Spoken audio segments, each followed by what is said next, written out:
Lovely to see some new names and new faces too. So yeah, as Charlotte said, I'm Leah. I'm from the Young Carers Development Trust. I thought I'd just start to give you a tiny bit of information. I know that's not why you're here to hear about YCDT, but just to give you a little bit of background information so you understand, one, why I have any credentials to be here talking to any of you today, and a little bit about the UK context for why we need to be working within school and further education settings and higher education settings to support young carers to reach their potential. So a little bit of a brief history about the Young Carers Development Trust then. So we were founded in 2012, and that was in response to a fact at the time that in Wiltshire, England, where we were founded, not a single young carer on record had ever gone to university. And so the founding trustee, who worked for the Young Carers Service in Wiltshire at the time, thought that that's not on, as I'm sure we'd all agree. And so founded this charity, basically, and it's a young carer mentoring charity, and we still 100% do that. And it started with one young carer who we matched with a development mentor, a young carer development mentor, who worked with them over a series of years in order to support them to overcome barriers to getting to university, and also to identify their own unique skill set that they've gained through caring to help improve confidence and self-belief that they could get to university. As you may be aware or kind of imagine, that young carers in their own right often don't get to university due to the barriers they experience as young carers, but in addition often have other characteristics that are usually equated with not reaching university. So that could be, for example, first generation to apply for university, living in certain postcodes, and other widening participation criteria from low-income families, etc. YCDT has grown year on year, and we support more and more young carers through our one-to-one mentoring program every year, and also via other, I'm just keeping an eye on chat as well, via other streams of support, which I'll talk a bit more about in a moment. Okay, so the context in the UK. So I actually pulled this slide from a presentation I delivered at an international conference just last week, the International Young Carers Conference. However, I thought it was actually really relevant because you may or may not be aware of the legislation around young carer support. And even if you are, I think the take up of the legislation shows why there is a need for us all to work together to support young carers to reach their potential, be that as professionals in school or education settings, or professionals outside of that, such as myself and others in young carer agencies and organisations working with young carers. So in 2014, both the Care Act and the Children and Families Act made it a statutory requirement for all young carers to have an assessment and all young adult carers to have a transition assessment. Now, across the country, young carers assessments are happening in various settings, in a variety of settings. That could be a young carer agency that has received money from the local authority to deliver those assessments, or it could be in-house within the local authority. Now, what we're seeing fewer and fewer of, well, not fewer because there weren't any in the first place, but what we're not seeing a great uptake of are the young adult carer transition assessments. And why that's important is, one, it's a statutory obligation, but it's not happening, or that where it's happening is very patchy across the country. And that's because local authorities aren't quite catching up with the legislation to deliver them. And why that's important to us in this room today is that the transitions assessment specifically looks at a young adult carer's aspirations and futures, and tries to help them see how caring can or cannot fit in with that, and support them to replace caring where that is necessary, or balance it where they need extra support to balance that. So there's some stats there for you that actually only 13% of young adult carers in the country, this is Children's Society research, reported they had received a transitions assessment. So that's where we are, and that's the gap that YCDT are plugging, and you will be plugging knowingly or unknowingly in your settings, and there's the need. Okay, as an organisation, YCDT, these are the things we've been doing. So just our one-to-one mentoring programme is 4-year. We pick a young carer up when they start year 11, support them with extra tuition, emotional support, and an educational mentor, right up to the end of their first year of university or equivalent. Now, because it's quite labour and cost intensive, what we've started to do is do wider aspirational work so we can support more young carers and young adult carers across the country. And actually the pandemic, I don't know, kind of crassly really, has supported us to do that now that everybody is accessing online platforms such as Zoom, etc. So in 2020, we held our first Aspirations Conference. It was actually initially meant to be online, face-to-face, but moved online. But we've also held a few series of webinars, which were information, advice and guidance in the first instance in response to the pandemic. But we soon realised the importance of embedding skills and aspiration work within that. So young carers and young adult carers could think of the future whilst finding it incredibly difficult to think beyond the present, understandably. So that's the kind of work we've been doing to kind of widen our reach and to help more young carers and young adult carers to have greater aspirations or raise their aspirations or to keep thinking about their own futures in a time where that was quite tricky to even think beyond tomorrow. Okay, so there's a bit of information about the mentoring program. You don't necessarily need to know that in detail because I appreciate you're here to learn about how to support young carers in schools or education settings to reach their potential. However, there are some themes in there which I think are transferable, and that's why I kept this slide in there. So our mentoring program is attachment informed. So I don't pretend to be a professor of attachment theory or anything like that, but what we do know that works is consistent one-to-one interaction with someone who they feel is always there for them and is holding them in mind really works. So I appreciate a 4-year mentor might not be possible in a school or education setting, but a designated member of staff, whatever is appropriate to your setting, that they know by name and that they trust and feel comfortable with, and who holds them in mind and tells them, I was thinking about you yesterday, or whatever that might be. We know that works. And that's not to say that's because all young carers have experienced difficulties in childhood. That means they have difficulties forming attachments or trusting adults. That's not the case necessarily. There will be some, but that's not necessarily the case. But what we do know is, regardless of that, the model really works. So if that's something you'd like to kind of think about when wondering how to support young carers in your settings, I would say from our experience, that has worked. The other thing is to be strengths-based, and I'll touch on this again a bit more later. And what that is we as support workers or pastoral workers, and I certainly was guilty with it, and I'm getting better. I still am guilty of it, I'm sure often. It's being strengths-based rather than deficit-based. So rather than being like, let's the problem, we'll fix the problem, what's the problem, thinking, okay, what are you excellent at? What do you excel at? What's going right for you right now? Because although we will always have to problem solve and support them to problem solve, ultimately, being strengths-based improves confidence and improves self-esteem.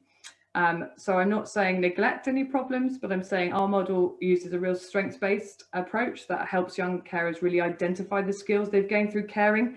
And then as a result, they start seeing potentially their experiences as an enabler rather than an inhibitor. But that's not to belittle the barriers they face as young carers either. So that's why that slide's on there, just to kind of give you those ideas. And that bottom arrow in orange is working with families on day one about replacement care, which might not necessarily be the remit per se of an education setting, although it certainly can come into it, but normalizing the future of the young carer, that it belongs to them, and that they may leave home and they may go to university and they may go and find a job in another town, city or location in the country. Normalizing that from a young age is very helpful in aspirations work with young carers and young adult carers, because there is an assumption that that won't happen due to their caring roles. Not always, but often. And there's just some data on how we know that model works, rather than me telling people to try and embed that in their practice. So we know it works because these are our results. So you'll see there that grades have gone up. Many of the young carers we've worked with have gone into higher education. Oh God, there's a typo there. Where we know young carers are actually woefully underrepresented in higher education. The remaining 25 went into meaningful employment. So for example, we've had young carers wanting to be a mechanic, for example. So higher education is not necessarily the right route for them, but now they are working as a mechanic, for example. They've remained eat at all times, the young carers we've worked with on a one-to-one basis, which is no mean feat because they're 4 times more likely to be neat.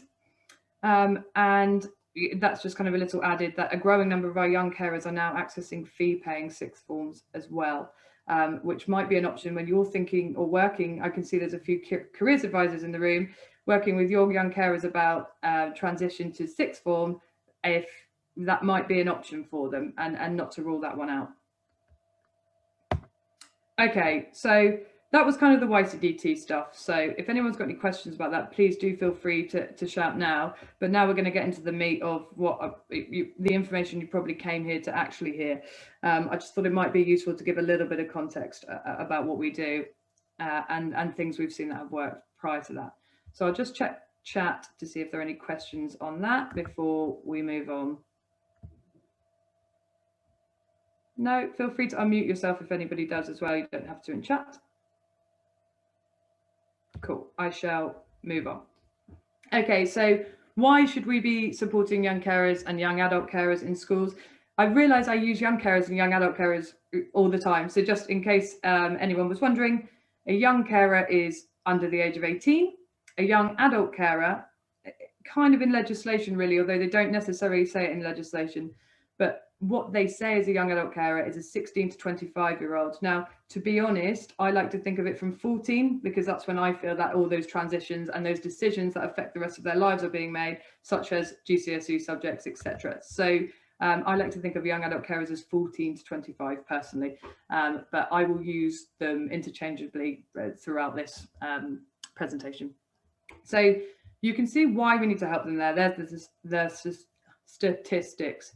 Okay, so there's around, the BBC research showed there are 2 young carers in every class.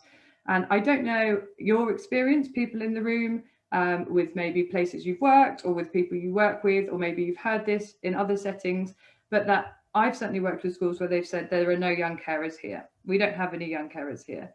And the problem is young carers are very hidden quite often. And so what I'll go on to later is how you can identify them and then support them. So obviously the first trick is to identify and then support. I really don't believe there's a single school in this country without a young carer. I really don't believe that. So if someone in your setting is telling you there aren't any young carers there, don't believe them, because there will be somewhere.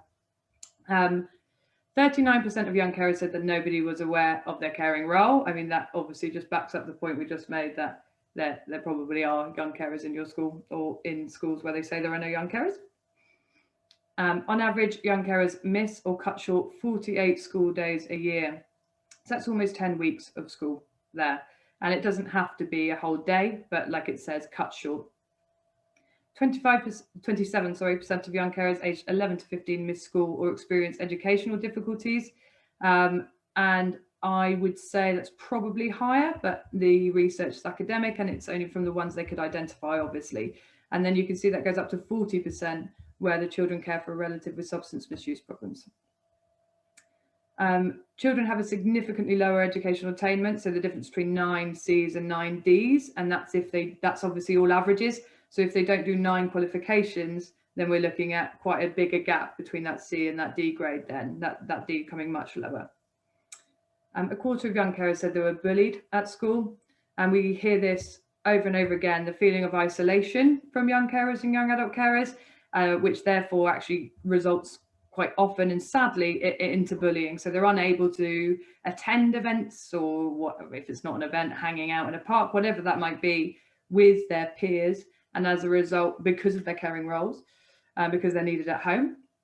And so quite often as a result, they are ostracized by their peers and then bullied as well. I can see that someone's asked a question about current data. I can see this one's from 2013. Is that last one about bullying? There is more, I tell you what, there is more recent data from the pandemic. Oh, you're talking about the educational attainment, GCSE. No, not that I know of. There is more recent data from the pandemic about how young carers and young adult carers have been feeling in terms of mental health, reporting on well-being and reporting on feelings of isolation and bullying, but I haven't found an educational attainment data since that one. That doesn't mean it doesn't exist. I just haven't found it. So you can see that young carers are twice as likely to experience a mental health problem than their peers. Our young adult carers, I think that goes up again. And you can imagine from the pandemic, I think it's actually gone up again as well. I'll just check chat again. Sorry, I can see it's buzzing. No problem. And kind of why we should be worried about all this. Clearly we will be, because we are professionals and we care about the outcomes of the young people we work with. But, you know, there's also in keeping children safe in education, the 2020, all school and college staff should be particularly alert to the potential need for early help for a child who is, and then there's a list, and on that list, young carer is on that list. Okay. So that's why we should be identifying and supporting young carers in our settings. Okay, so I just kind of wanted to get a feel in the room that on a scale of 1 to 5, how good would you say your setting is at identifying young carers? And obviously it's like, how long's a piece of string, isn't it? Because if they're hidden young carers, how do I know how good we are at identifying? But I just wanted to get this scale now. If you pop it in chat, or you can hold it in your head, I really don't mind, because after we go through the how to identify cards, I'm wondering how you'll feel afterwards. So 1 being not good, 5 being excellent.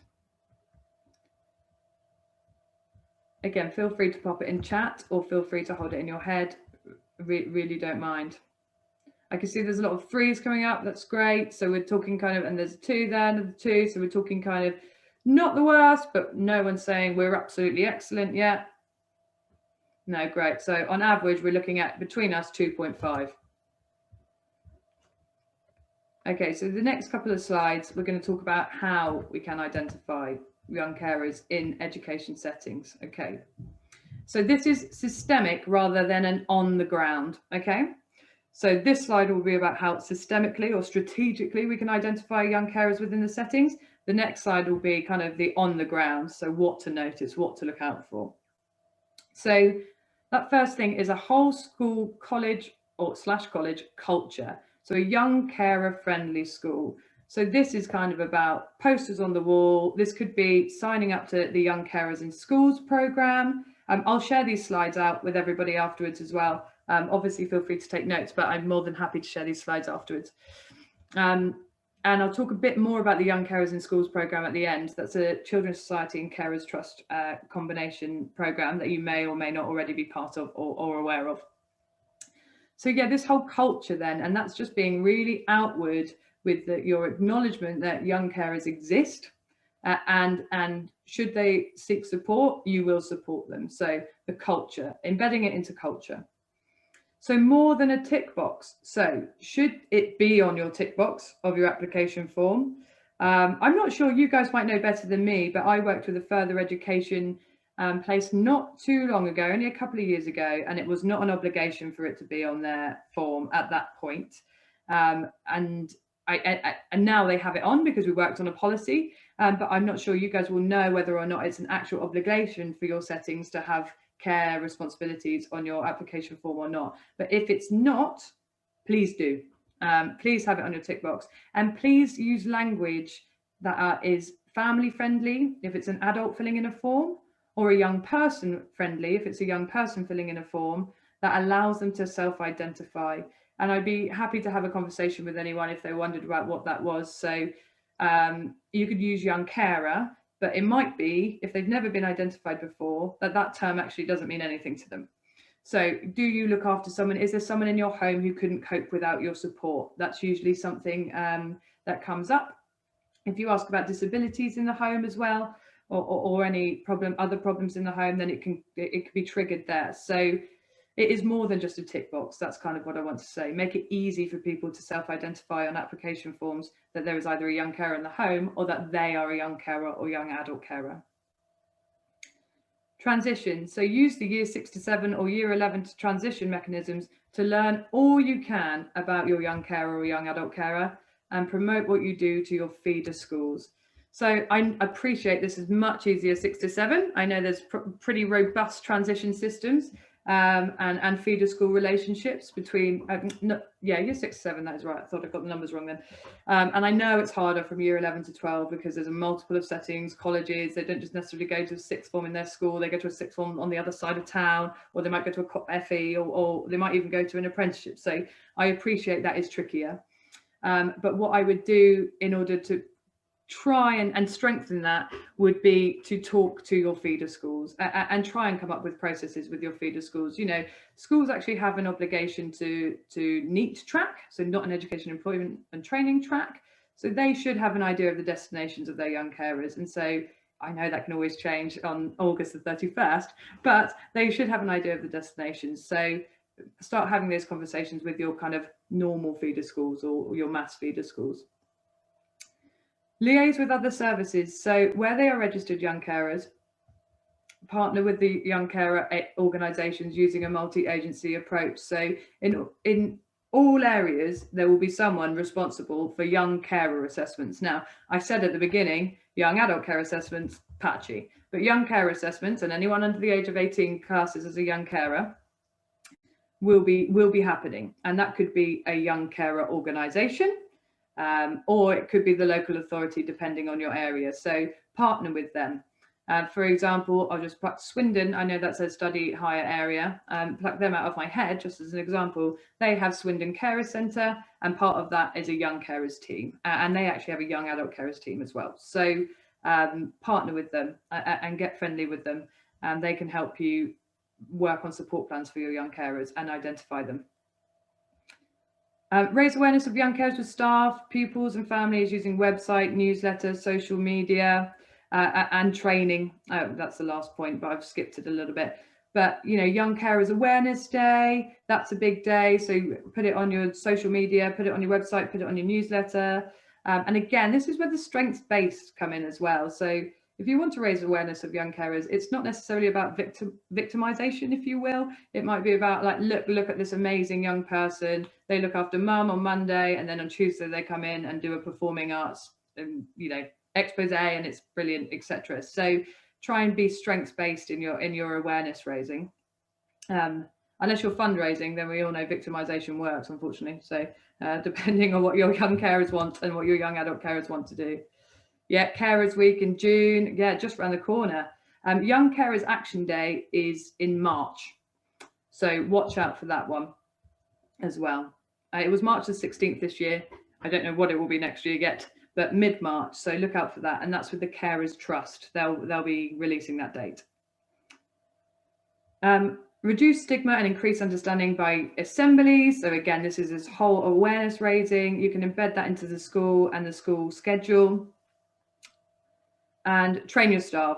So interestingly about staff training as well, there are plenty of people, well, I know, who would actually do this for free. Again, this is where your relationship with your young carer service comes in. They might be able to do this for free for you. So link with them, say, look, oh, at a really minimal cost. So I know there is some budget for inset days. So should it cost, you might be able to do that. If you don't have any budget, a young carers agency near you might be able to come and do that for you and your staff. So do get friendly with them. They are worth knowing, and they can come and train everyone on all the things I'm doing today.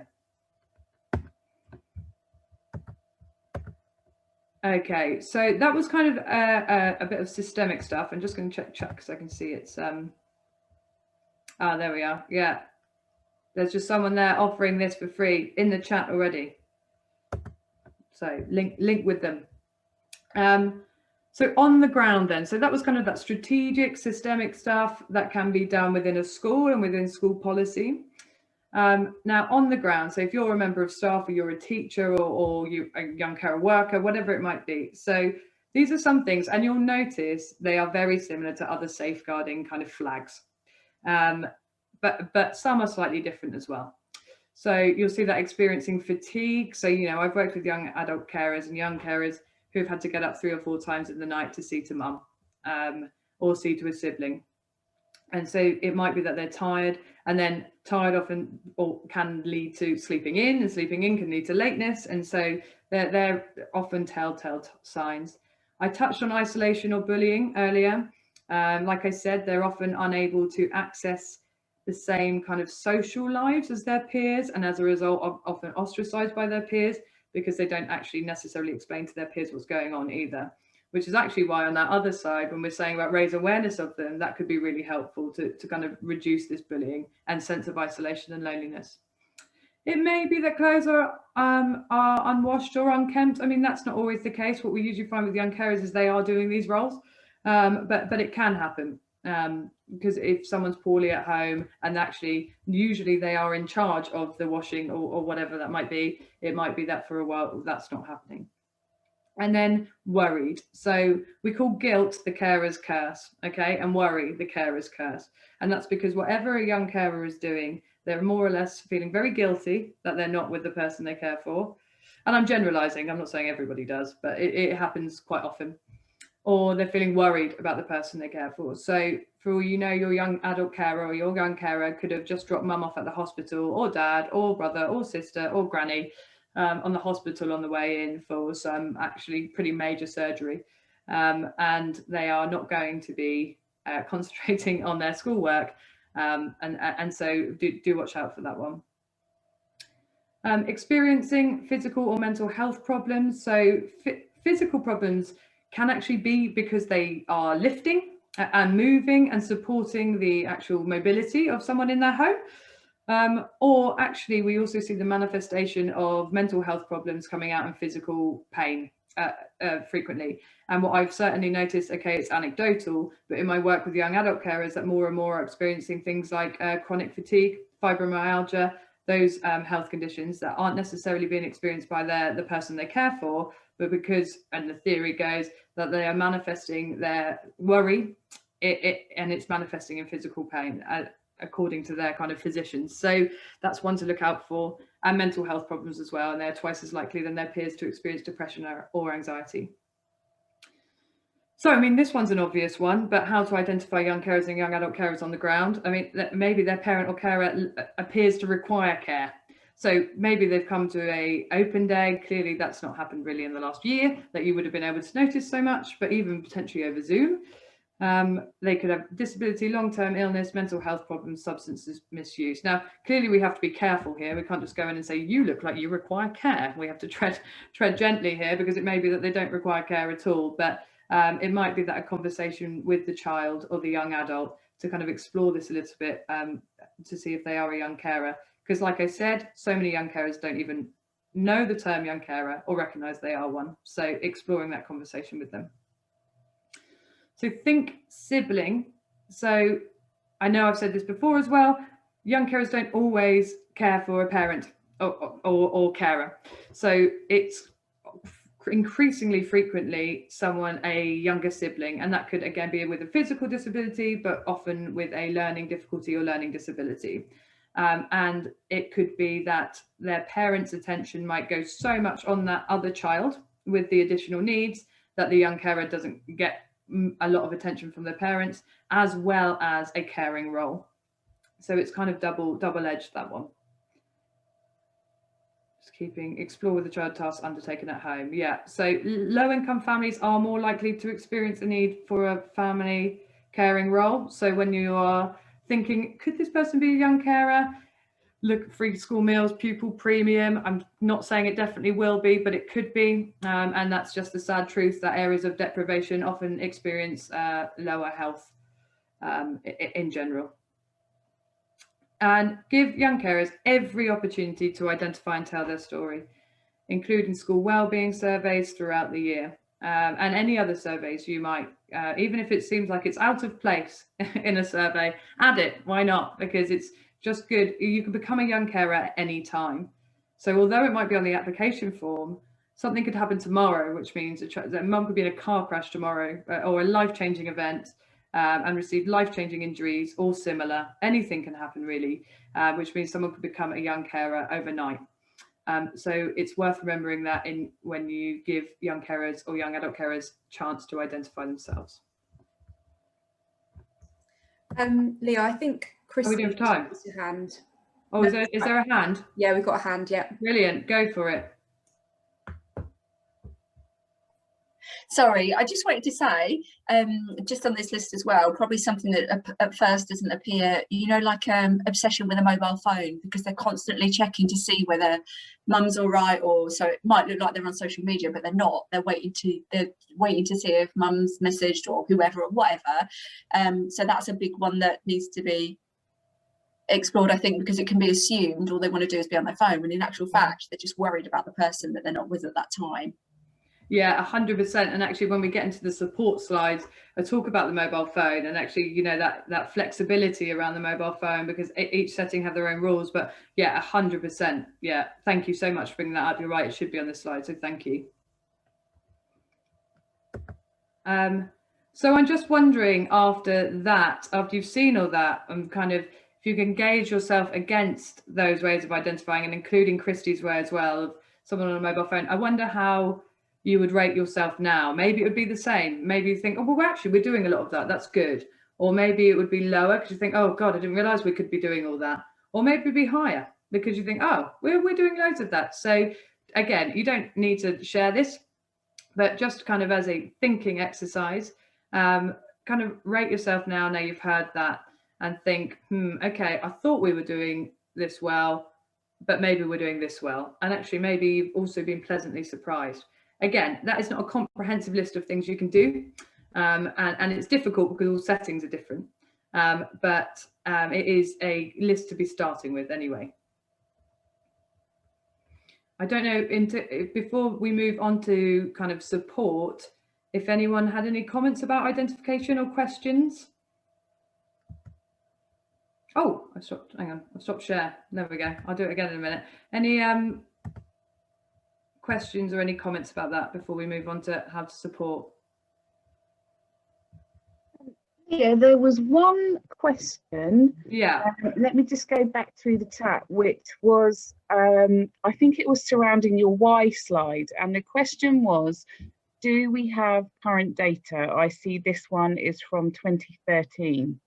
Yeah, so I briefly answered that, but I will answer that again. I as far as I'm aware, no, but I am certainly not the fountain of all knowledge. But I do try and keep on top of the academic papers.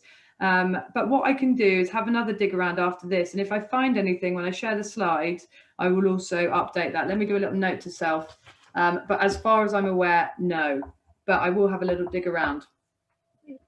Sorry if I missed that. My internet went down at the time and I missed you all, so I was just picking it back up. No up. problem. No problem at all. No problem at all.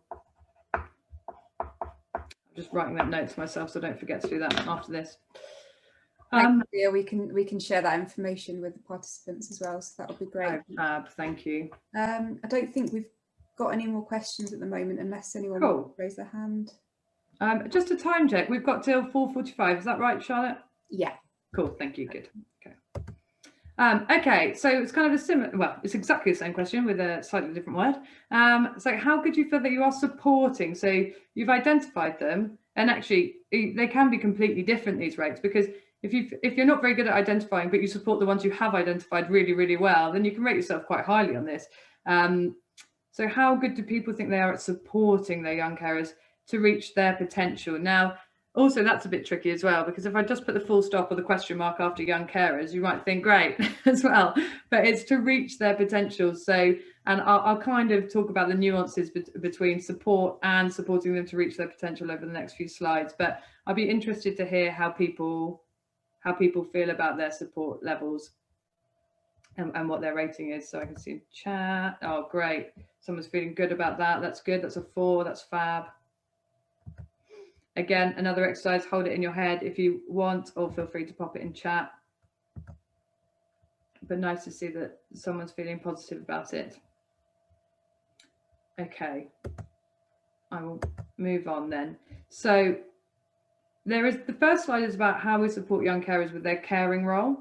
And the next is kind of to reach their potential. Now, it's really difficult because it's actually quite blurred, and one will lead into the other and backwards and forwards.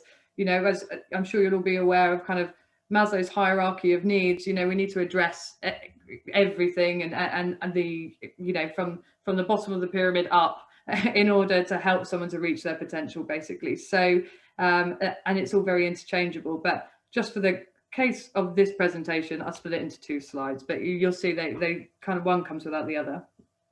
So supporting young carers with their caring role. Okay, so listen, I mean, this is so obvious, and I'm sure you all do it really, really well every day. I've seen your job titles. It's basically a massive bit of your job is what I was trying to say. So listen, ensure the young carer has a named contact they can talk to when they're struggling with their caring role. So this could be a young carer lead. However, I know it doesn't always work like that. A young carer lead might be able to do the systemic stuff, but actually the person, the young carer, creates a really trustworthy and close relationship within a setting might not be the young carer lead. It could be a tutor, it could be a subject teacher, particularly in FE, when you're not necessarily seeing that many members of staff, let alone the young carer lead. So just having a named contact that they can talk to when they are struggling with their caring role. And that's that whole attachment informed practice that I alluded to in the beginning that we do through our mentoring program. Also train all staff, you'll see in that bracket there, because if all staff are young carer aware, then it doesn't matter who that young carer chooses as their trusted adult or member of staff, they should have some awareness of what that means, and more, because they'll listen to the young carer. Young carers report to feel much better for being listened to. And remember, we can't solve everything, actually. So if they listen and they're already registered as a young carer with you and your young carer agency, and you feel actually they're getting all the support, but they just want to have a moan about the fact that they had to be up twice last night, then just listen. Sometimes, sadly, there's actually not anything we can do other than listen. Of course, there will be times where you feel that this is a safeguarding issue or whatever that might be, and you'll have your own processes for that. But sometimes it is just about listening. And our young carers, not even anecdotally, but through surveys, say that one of the most important thing about the mentor they're matched with is that they've just got someone to listen to, who will listen to them. Particularly as well, you'll remember the loneliness and isolation they can feel sometimes. Their friends aren't going through the same thing they are. So having someone who can understand and listen. Be flexible but not naive. This is so tricky. So what we've seen, well, certainly what I've seen from having worked with young carers for many years now, is that schools are getting much better, and education settings are getting much better at meeting the needs of young carers and to appease worry and guilt, like Christy was saying about the mobile phone. So a tailored kind of holistic plan. So maybe you can have your mobile phone in settings where you're not normally allowed your mobile phone. Maybe you're allowed timeouts, late arrivals, early leaving, extension on essays is another one. But, you know, we've also known, I certainly have, young carers who have used that when they haven't needed it. So, for example, an extension on a deadline, when actually everything at home was all right for a while then. There wasn't any major concern that required an extension on that deadline. But, you know, it's about exploration. And I mean, it's much easier for me to write in a sentence on a bullet point than it is to actually implement. But be flexible, but not naive is kind of my message. And to be honest, most of them, if they're asking for it, do need it. So go for it. I've just known the odd one or two who've maybe used it when they shouldn't have. Refer to and join up with other services. Again, I said that in the previous slides as well. Really link with your local young carers agency, but also mental health, young carers mental health organisations near you, and youth services. So I'm actually based in Bristol. If I'm working with a young carer, I mean, obviously there can be a case of too many cooks as well, but if I'm working with a young carer quite closely, I might bring in the young carer agency for a bit of the caring support on the caring side. I might bring in Off the Record, for example. We have that in Bristol. It's a young person's mental health charity. Should they need some wellbeing support, and I might contact the local youth service for some activities that they can access that are creative, for example, because they're a creative person and enjoy that kind of stuff. All the while, I am the consistent and the one that the support that underpins it, but they might pop out to access this, pop out to access this, pop out to access this. So again, that's that attachment issue as well. So I'm just going to see there's something in chat here. I'm just going to read this out if that's okay. It is to everyone, so I can. Our lunch is 35 minutes, as they also have an earlier 30-minute break. Do you have any suggestions you could share as good ideas for activities that could squeeze into that time? Particularly tricky currently due to year group bubbles, though. It's 35 minutes, and they also have an earlier 30-minute break. Okay, interesting. I've got a list of activities. Can I share that with you, Charlotte, as well, so you can share that out? Yeah, absolutely. Yeah. Oh, thanks. One thing to remember, I would say with that is, if you can, make them strengths based. And I know I've been really, really hammering home this point. So maybe a really lovely activity, and it doesn't take very long, is to think about what skills have you gained through caring?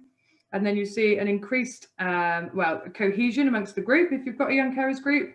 And you've also see an increased self-confidence and self-belief as well. So whatever you're doing, I'd try, not everything's going to be strengths-based. If you're doing arts and crafts, it won't necessarily be strengths-based, but do try and embed strengths-based practice into your young carer activities, if you can.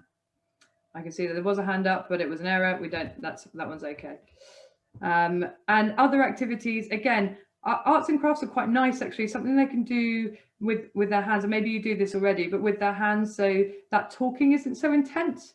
So you can do conversation starters while they actually do something else that's a little bit kind of, I was about to say mindless, but maybe mindful. And that means then you can start having conversations and sharing experiences in a really kind of non-threatening and non-intense environment. You might not be able to, I mean, doing this in school is very difficult, but you will see recently a lot of walking and talking, and the pandemic's really supported these activities. That's because it's also the same in the car, which we haven't done for ages, but you'll notice if you're traveling with a young person in a car or you're walking with them, it's just so much less threatening because you're not sat down looking at them in the eyes, asking lots and lots of questions. And so having that activity to do whilst maybe exploring some young carer strengths, as well as young carer barriers, let's be realistic, and they might want to talk about something they found tough that week. It is a good way to go with your activities. And I think you could probably fit that in 30 minutes, 35 minutes, because it's not a whole hour session or on whatever it might be. But I think I've got a list of something somewhere, so I'll make sure I get that to you too. Refer to, I've done that bit. Create a young carers group. So yeah, that's exactly what you were touching on there, is a young carers group. And again, yeah, I've said so. Yes, sorry, that makes the question makes complete sense now, because I've just got down to the bullet point you had beaten me to. I mean, survey your young carers, ask them their needs, but from, again, anecdotal experience, that after school doesn't work. So lunchtime really is the way to go. However, it might be that the young carers in your setting actually don't have a problem with after school. So. And celebrate young carers action days. So things we've done in the past here then are to have little pop-ups, like a little stall. And once you've done this kind of strengths work with them, then maybe they're not so stigmatized by the fact they're a young carer, right? Maybe they're feeling really proud of being a young carer, and maybe they're totally up for having a stall, as long as it's in a group and they're not there on their own or whatever, on Young Carers Action Day. Or maybe they're totally up for doing an assembly on Young Carers Action Day. And of course, that will be very different for young people. There'll be young people, however proud they are of being a young carer, they do not want to stand up in front of other people at an assembly. And I get that. But really, even if you don't involve your young carers, or the majority of your young carers on this day, still celebrate it in a big way, because what you're saying to them is, you guys are great. Because Young Carers Action Day is about celebrating young carers. And they will feel good just from the fact that their school, where they feel that they belong, understands them and respects them.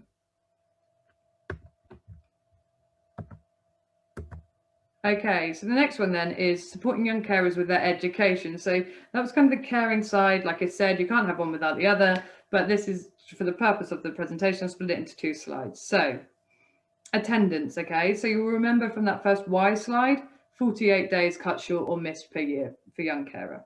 So that's about 10 weeks that will be somehow implicated by their caring responsibilities.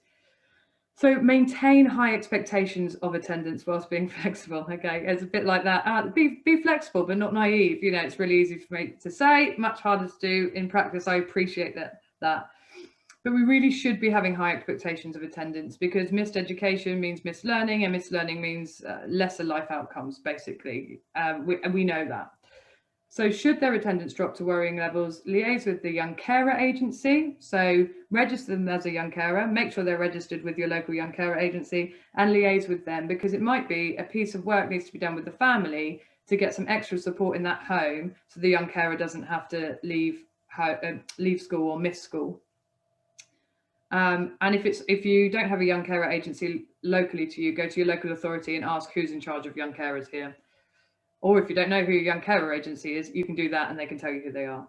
And together you can form a joined up plan. And again, you know, we know that parents are quite scared of when their young people's attendance is being scrutinised. We know this because of fines and the financial implication, etc. But, you know, the people in the room here know, at least from my experience, and I'm sure you guys will agree from yours, is actually you have to miss quite a lot of school before a fine steps on your door. And actually what schools are really keen to do are to work with families to get that child in before reaching to the fine and reaching to sanctions, etc.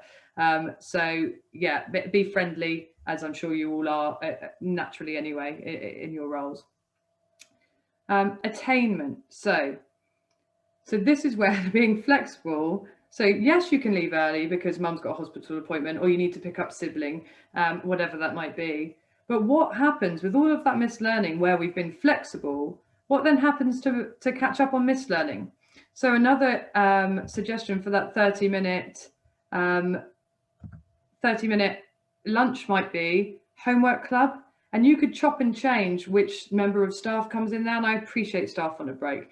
But you could, if you did it on a rota, they really wouldn't have to do that many. If you had maths in once and then English in the next, it's actually a chance for your young carers in that 30-minute to catch up on some missed learning. They may have missed because they were feeling anxious in class, worried in class, preoccupied, or they weren't in class. So that's a big one. We should have high expectations for our young carers' attendance and attainment, whilst also being flexible. And designated in-school homework time. So home for young carers is often a chaotic place and a noisy place and a place where they're required to do a lot of stuff. So in-school homework time that is designated to them, and again, survey your young carers for when that's best. Lunchtime often is, but it could be that maybe some of them can do after school. Give them leeway with deadlines. We touched on that before. Monitor their academic progress in line with their predicted grades. So we know the years 6 to year 7 transition. There's transition to secondary school often sees an attainment falling off a cliff for some young people, some vulnerable young people in particular. That's not going to be the case with all young carers, but do monitor that. And think extenuating circumstances when moderating exams and assessments. Now, this kind of is more relevant this year than perhaps others, as all schools have had to do that in-house. But we have appealed to all of the head teachers of all the young carers we work with one-to-one to think extenuating circumstances when assessing our young carers' grades this year. And that's because all their time at home will have been different to other young people's time at home.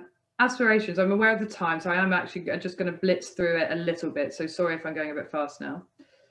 Aspirations then, so support young carers to think about their futures in the same way as their peers would. I touched on this at the beginning, but normalise that they will go to college, get an apprenticeship, go to university or meaningful employment. Normalise that they might leave home and go off and do that in really casual conversations, like, oh, one day when you're at university, blah, blah, blah, blah, blah, blah. Whatever it might be, really normalise that for them, because I can't stress enough, it really isn't a normal situation for many young carers, or a normal aspiration or thought that's something they will do. Offer targeted information, advice and guidance where their caring responsibilities feel acknowledged, and you can join up with targeted service for that. So I know Study Hire, for example, right now have got a programme on for young carers up from 14 to 19. YCDT, we're often doing things, so sign up to our e-bulletin, our Yak News e-bulletin, and from that you will find out all the things we're doing online or face-to-face and our aspirational work, and they're really targeted, and that's the point. So it's not just another workshop on confidence and motivation, it's about confidence and motivation of a young carer. Be strengths-based. I've said this what feels like a million times now, but they really do gain a unique skill set through their caring roles. So let's help them see what we can see. Well, let's see it in the first place, and let's help them see what we can see. They have a level of maturity often greater than their peers. They've had levels of responsibility. Sometimes they can communicate much better than their peers. It could be anything depending on their situation, but let's start celebrating their strengths and getting them to celebrate their own strengths. And then finally, be inclusive. So support and encourage parents or carers to attend parents' evenings. Often they can't. Actually, Zoom may have changed that as well, potentially, if they have the kind of digital capacity at home.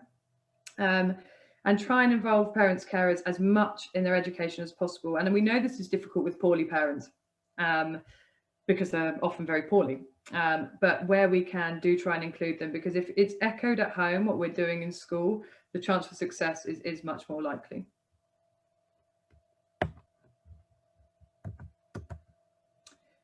So again, just another reflection then, you've heard all that, and maybe just a thought exercise for you guys of, okay, so I've seen all that, now how good am I actually, or how good, not you can't, no man is an island, but how good are we in our setting at supporting young carers to reach their potential?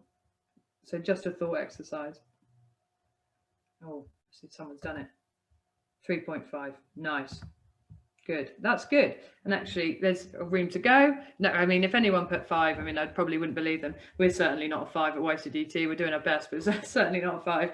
So and that's all we have to do, not like you guys, where I'm sure you've got 1,000,001 things to do. Okay, EAT. So what happens next then? Education, employment and training. So I'm thinking FE, HE and beyond here. So what can you do to help raise aspirations? So I touched on this before, but do link with your local Uni Connect. Clearly you have done that already, because here you are on a Study Higher webinar, so congratulations. Get in touch with the widening participation or outreach teams at your local universities. Now, again, you guys probably don't have to do that because you're connected to Study Higher, which basically is that, but they can do some really targeted stuff as well. Sign up to the YCDT YAC e-bulletin for news of their aspiration workshops and conference. We run an annual conference for young carers everywhere. This year it will be in October half term. It will be hybrid face-to-face for those who want to come face-to-face, probably in Bristol somewhere, but it will also be online for those who that would be tricky to get there. And then form a close relationship with your local young carers organisation. So just saying the same things that we've kind of touched on throughout the presentation there. So then what next then? So just some kind of really immediate steps. I will obviously send you these slides so you have them to refer back to. But if you don't have a young carer lead, designate them and give them time. Yeah, and maybe that's you. Maybe you are the young carer lead already, or if you're an informal young carer lead, appeal to be a formal young carer lead and ask for a bit of time to focus on this. Get in touch with the local or national young carers organisation if you're not already, or both. Create a young carer, young adult carer policy, so that basically embeds all the things we've just spoken about in this presentation. And there are some 2 really handy documents as well. Supporting young carers in school, the Carers Trust document, and this is a hyperlink. So when I send out this slide, you'll be able to click on that and get that.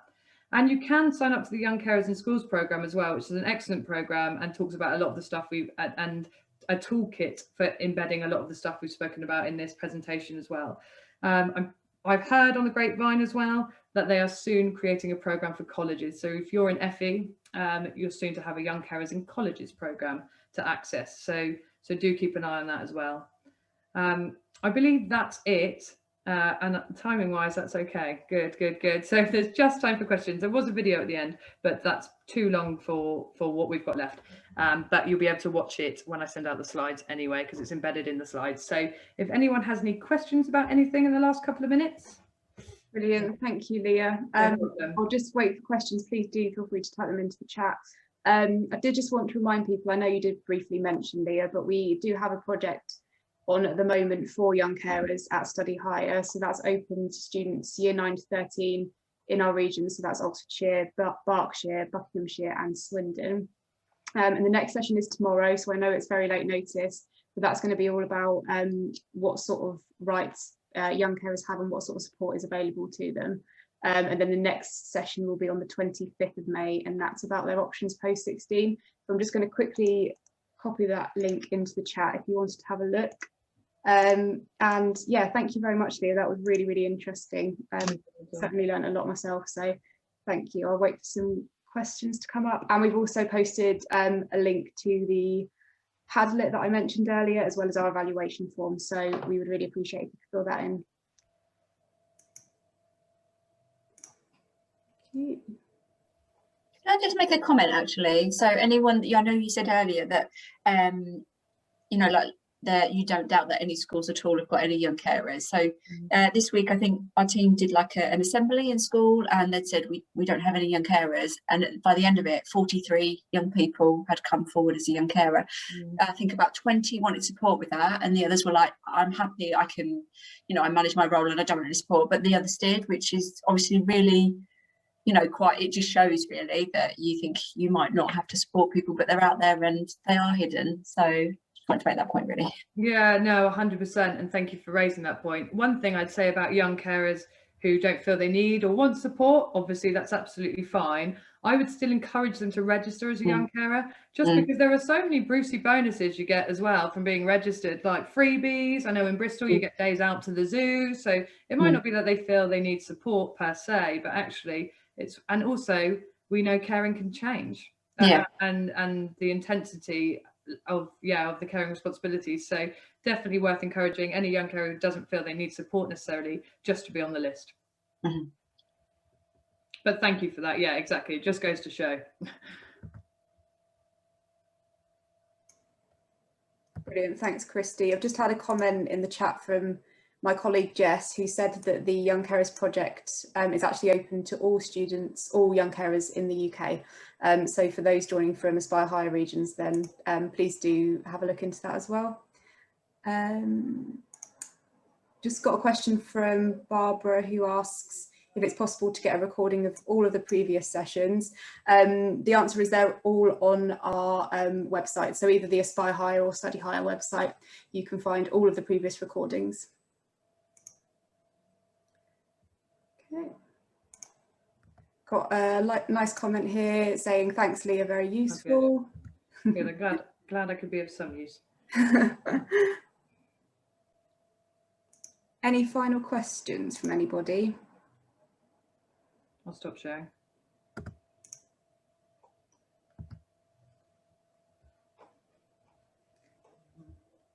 Yeah, lots of nice comments. So thanks ever so much. This has been great. Thank you. That was great. Okay, that looks like 4:45. Brilliant. The first time I've been on time ever, I think. So. Okay, well, if there's no more questions, then it was lovely to see everybody, and thanks ever so much, Leah, again. It was a very, very detailed and very interesting session. So as I said, the recording will be available on the Study Higher and Aspire Higher websites. Should be available by next week. Okay.